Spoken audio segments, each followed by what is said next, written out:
प्यारे विद्यार्थियों नमस्कार, स्वागत है आप सभी का क्रांति क्लासेज के आपके अपने यूट्यूब चैनल पर। तो आज की क्लास में दोस्तों हम बात करने वाले हैं चतुर्थ श्रेणी की परीक्षा के लिए हिंदी व्याकरण के मोस्ट इंपॉर्टेंट प्रश्नों के ऊपर। आपके लिए दोस्तों चैनल पर डेली क्लासेज लगाई जा रही हैं चतुर्थ श्रेणी की, जहां पर पूरा सिलेबस दोस्तों आपका कवर करवाया जाएगा। तो आज की क्लास भी दोस्तों आपको एंड तक वॉच करनी है, प्रत्येक प्रश्न के आंसर आपको साथ साथ में देना है। तो बिना किसी दोस्तों एक्स्ट्रा जानकारी के क्लास को शुरू करते हैं। पहला प्रश्न आपसे पूछा गया है, निम्न में से किस शब्द में ईयल प्रत्यय नहीं है? नारियल, अड़ियल, मरियल या फिर सड़ियल?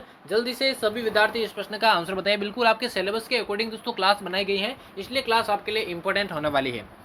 ईयल प्रत्यय से निर्मित कौन सा शब्द इनमें से नहीं है, यही आप सभी से पूछा गया है। तो जल्दी से सभी विद्यार्थी इसका आंसर बताइए।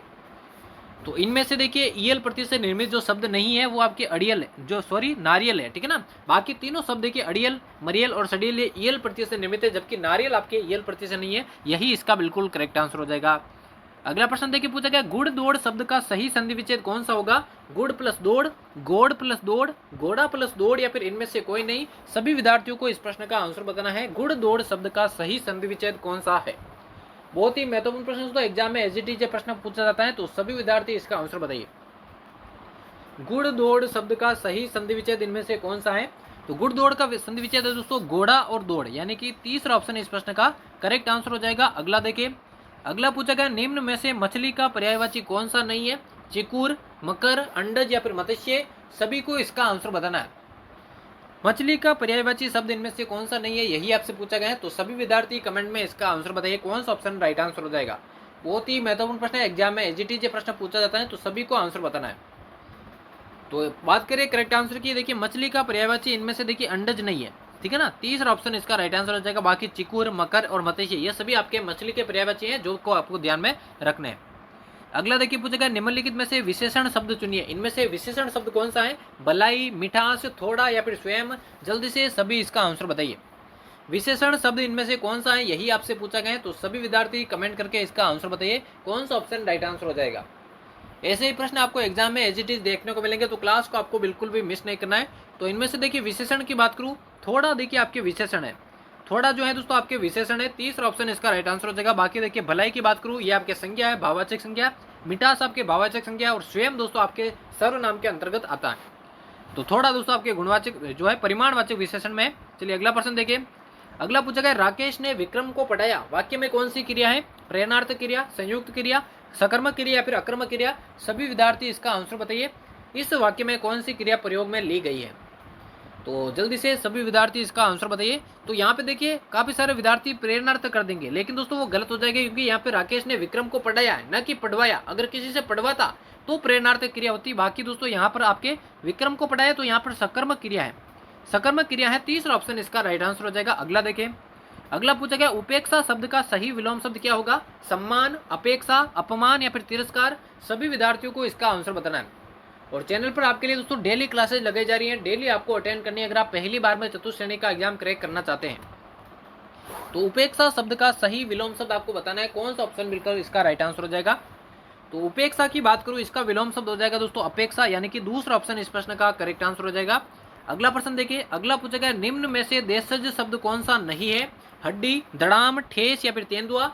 सभी विद्यार्थियों को इसका आंसर बताना है। देशज शब्द इनमें से कौन सा नहीं है, यही आपसे पूछा गया है। तो सभी विद्यार्थी इस प्रश्न का आंसर बताइए, कौन सा ऑप्शन राइट आंसर हो जाएगा। बहुत ही महत्वपूर्ण ये प्रश्न, तो कौन सा राइट आंसर हो जाएगा। तो इनमें से देखिए देशज शब्द कौन सा नहीं है, तो देखिए आपकी जो हड्डी है वो आपके देशज शब्द नहीं है, पहले ही ऑप्शन इसका बिल्कुल राइट आंसर हो जाएगा। अगला देखिए पूछा गया, नीम का तत्सम रूप क्या होने वाला है? निम्बक, नींब, निम्बिका या फिर नींब? सभी विद्यार्थियों को इसका आंसर बताना है। नीम का तत्सम रूप इनमें से क्या है, यही आपसे पूछा गया है। तो सभी विद्यार्थी कमेंट करके इसका आंसर बताइए। ऐसे ही प्रश्न आपको एग्जाम में देखने को मिलेंगे दोस्तों, इसलिए चैनल को आपको सब्सक्राइब कर देना डेली इसी तरह की क्लासेज पाने के लिए। तो नीम का तत्सम रूप होगा दोस्तों नींब, यानी कि दूसरा ऑप्शन इसका राइट आंसर हो जाएगा। याद रखना दोस्तों, बड़ी मात्रा इसमें नहीं आएगी।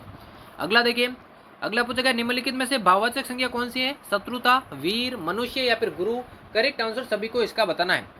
भाववाचक संज्ञा दोस्तों इनमें से कौन सी है, यही आपसे पूछा गया है। तो सभी विद्यार्थी कमेंट करके इसका आंसर बताइए, क्योंकि बहुत ही इंपॉर्टेंट ये प्रश्न है। भाववाचक संज्ञा इनमें से कौन सी है? तो जिसके पीछे भी दोस्तों ता अगर आपको लगा हुआ दिखाई दे, तो वहां पर हमेशा दोस्तों 101% आपके भाववाचक संज्ञा होती है। तो यहाँ पर देखिए जो शत्रुता है, चाहे शत्रुता हो, मानवता हो, ठीक है ना, मित्रता हो, ये सभी दोस्तों आपके भाववाचक संज्ञा के उदाहरण है। पहला ऑप्शन इसका राइट आंसर हो जाएगा। अगला पूछा गया किस वाक्य में सार्वनामिक विशेषण प्रयुक्त हुआ है? यह बस जयपुर जाएगी, यह मेरी प्रिय पुस्तक है, वे 4 दिन बाद लौटेंगे, या फिर उसे खाना खिला दो। जल्दी से इसका आंसर बताइए। देखिए सार्वनामिक विशेषण की बात करूं, सार्वनामिक विशेषण कहां पर होता है? जब भी दोस्तों कर्ता के लिए प्रयोग होता है सर्वनाम, जहां पर सर्वनाम शब्द का प्रयोग कर्ता स्वयं के लिए होता है दोस्तों, वहां पर हमेशा सार्वनामिक विशेषण का प्रयोग होता है। तो यहाँ पर देखिए यह बस जयपुर जाएगी, यहाँ पे देखिए यह क्या है? यह आपके सर्वनाम है, और बस क्या है? कर्ता है। तो ये यह जो है सर्वनाम, ये कर्ता के लिए ही प्रयुक्त है। बस का प्रयोग यहाँ पे यह जो है बस के लिए प्रयुक्त है, तो इसी कारण यहाँ पर सार्वनामिक विशेषण है। पहला ऑप्शन राइट आंसर हो जाएगा। अगला पूछा गया निम्न में से कौन सा शब्द शुद्ध है? शुद्ध शब्द आपको पहचाना है। सोडा, सिंदूर, संगठन या फिर सन्यासी। सभी विद्यार्थी कमेंट में इसका आंसर बताइए। शुद्धि से वाक्य शुद्धि और शब्द शुद्धि दोनों आपके चतुर्श्रेणी के दोस्तों सिलेबस के अंदर है, यहाँ से प्रश्न आपको देखने को मिलेंगे। तो यहाँ पे देखिए सोडा यहाँ पे गलत लिखा है, क्योंकि ये सोडा है। हम कैसे कहते हैं? सोडा होता है, ना कि सोडा। इसके नीचे बिंदी लगी हुई है, बिंदी नहीं आएगी, क्योंकि बिंदी लगने से ये सोडा हो जाता है, जबकि ये सोडा होता है। ठीक है ना। इसके अलावा देखिए सिंदूर, सिंदूर यहाँ पे गलत है, क्योंकि सिंदूर के अंदर देखिए ये तो ठीक है, लेकिन ये द के ऊपर जो ऊ की मात्रा है वो बड़ी आएगी, तो ये भी गलत है। इसके अलावा देखिए संगठन में ये ग से गमला, गमला वाला ग आएगा, न कि आपके देखिए घड़ी वाला, तो ये भी गलत है। तो एकमात्र यहाँ पे देखिए शुद्ध शब्द है, वो कौन सा है? तो यहाँ पे देखिए सन्यासी शब्द शुद्ध है, बाकी तीनों गलत है, और उनका शुद्ध क्या होगा वो भी मैंने बता दिया है। चलिए अगला प्रश्न देखिए। अगला देखिए निम्न में से कौन सा शब्द अशुद्ध है? इस बार आपको अशुद्ध बताना है। वैभव, शुरुआत, वरिष्ठ या फिर वाहनी। सभी विद्यार्थी इसका आंसर बताइए। अशुद्ध शब्द आपको बताना है इनमें से। तो जल्दी से सभी विद्यार्थी इस प्रश्न का आंसर बताइए, इनमें से अशुद्ध शब्द कौन सा हो जाएगा? तो यहाँ पे देखिए वैभव, वैभव आपके सही है, शुरुआत भी आपके सही है, वरिष्ठ भी आपके सही है, लेकिन देखिए जो आपके वाहिनी है वो गलत है, क्योंकि वाहिनी दोस्तों इस प्रकार से लिखा जाएगा, वाहिनी, जैसे हम कहते हैं बाल वाहिनी, ठीक है ना, इस प्रकार से कहते हैं। तो यहाँ पे देखिए चौथा ऑप्शन बिल्कुल करेक्ट आंसर हो जाएगा। इसका जो शुद्ध होगा वो वाहिनी होगा, न कि वाहनी। चौथा ऑप्शन राइट आंसर हो जाएगा। अगला पूछेगा निम्न में से कौन सा वाक्य अशुद्ध है? पहला है यह सबसे सुंदरतम साड़ी है, उनको सब पता चल जाएगा या लग जाएगा, वह बहुत अच्छे खिलाड़ी हैं, खबर सुनकर मैं विस्मित हो गया। इनमें से आपको शुद्ध अशुद्ध वाक्य बताना है कि कौन सा वाक्य अशुद्ध दे रखा है, यही आपसे पूछा गया। तो यहाँ पे देखिए पहला ही ऑप्शन आपके अशुद्ध है, क्योंकि यहाँ पे देखिए वह सबसे सुंदरतम साड़ी है। या तो सुंदर कह लीजिए या फिर सबसे कह लीजिए, या तो सबसे कह लीजिए या फिर सुंदरतम कह लीजिए, दोनों में से एक आता है, दोनों आपके नहीं आता है, इसी कारण ये अशुद्ध दे रखा है। या तो ये होता है ये सबसे सुंदर साड़ी है, या ये सुंदरतम साड़ी है, सबसे यहाँ पर नहीं आएगा। अगला देखिए, अगला पूछा गया आंखें बंद होना मुहावरे का क्या अर्थ है? लज्जित हो जाना, सो जाना, मृत्यु हो जाना या फिर विश्वास खो देना। सभी विद्यार्थियों को इसका आंसर बताना है। आंखें बंद करना इस मुहावरे का आपको अर्थ बताना है। जल्दी से सभी इसका आंसर बताइए, कौन सा ऑप्शन राइट आंसर हो जाएगा। बहुत ही इंपॉर्टेंट है प्रश्न तो आंखें बंद होना इस मुहावरे का क्या अर्थ है? तो इस मुहावरे का अर्थ है दोस्तों मर जाना, ठीक है ना। कहां पर है? मृत्यु हो जाना। तीसरा ऑप्शन इसका राइट आंसर हो जाएगा। बढ़ते हैं जल्दी से अगले प्रश्न की ओर। अगला प्रश्न देखिए 15वां नंबर का प्रश्न है, कुरेटर का सही हिंदी पारिभाषिक शब्द कौन सा है? अभिरक्षक, संग्रहाध्यक्ष, कार्य अधिकारी या फिर चालक। सभी विद्यार्थी इसका आंसर बताइए, सभी को इसका आंसर बताना है। कुरेटर शब्द का देखिए शब्द शुद्धि से आपके प्रश्न आते हैं, तो कुरेटर शब्द का देखिए आपके जो सही हिंदी पारिभाषिक शब्द है वो है आपके संग्रहाध्यक्ष, यानी कि दूसरा ऑप्शन इस प्रश्न का यहाँ पर करेक्ट आंसर हो जाएगा। अगला देखिए, अगला पूछा गया जो दूसरे के अधिकार में हो वाक्यांश के लिए एक शब्द कौन सा होगा? स्वाधीन, पराधीन, स्वतंत्र या फिर पाथेय। सभी विद्यार्थी इसका आंसर बताइए। जो दूसरे के अधिकार में हो वाक्यांश के लिए एक शब्द आपको बताना है, तो कौन सा ऑप्शन इस प्रश्न का राइट आंसर हो जाएगा? तो बिल्कुल दोस्तों जो दूसरों के अधिकार में हो उसे दोस्तों आपके पराधीन कहा जाता है, पराधीन कहा जाता है, यानी कि दूसरा ऑप्शन इस प्रश्न का राइट आंसर हो जाएगा। बढ़ते हैं अगले प्रश्न की ओर, और क्लास के एंड में बताना दोस्तों यहाँ से कितने प्रश्न आपके करेक्ट होते हैं, ताकि आपको अपनी तैयारी का मालूम चल सके। तो इनमें से देखिए दो प्रत्यय किसमें नहीं लगा है? वारिद, मानद, भराव या फिर सुखद। सभी विद्यार्थियों को इसका आंसर बताना है, कौन से शब्द में आपके दोस्तों दो प्रत्यय नहीं लगा है, यही आपसे पूछा गया है। तो इनमें से देखिए साफ साफ दिख रहा है भराव शब्द में देखिए आपके दो प्रत्यय नहीं लगा है, तो तीसरा ऑप्शन इसका राइट आंसर हो जाएगा। अगला पूछा गया किस विकल्प में सभी शब्द पुल्लिंग है? और देखिए चतुश्रेणी के लिए आपके लिए डेली क्लासेस लगाई जा रही हैं, तो डेली आपको अटेंड करनी है अगर आप पहली बार में अपना सिलेक्शन लेना चाहते हैं। तो इनमें से देखिए कौन से विकल्प में सभी शब्द पुल्लिंग है, यही आपसे पूछा गया है। तो देखिए एकमात्र विकल्प जहां पे देखिए पहला ऑप्शन देखिए मूंगा पन्ना नथ, यहाँ पे नथ देखिए आपके स्त्रीलिंग है।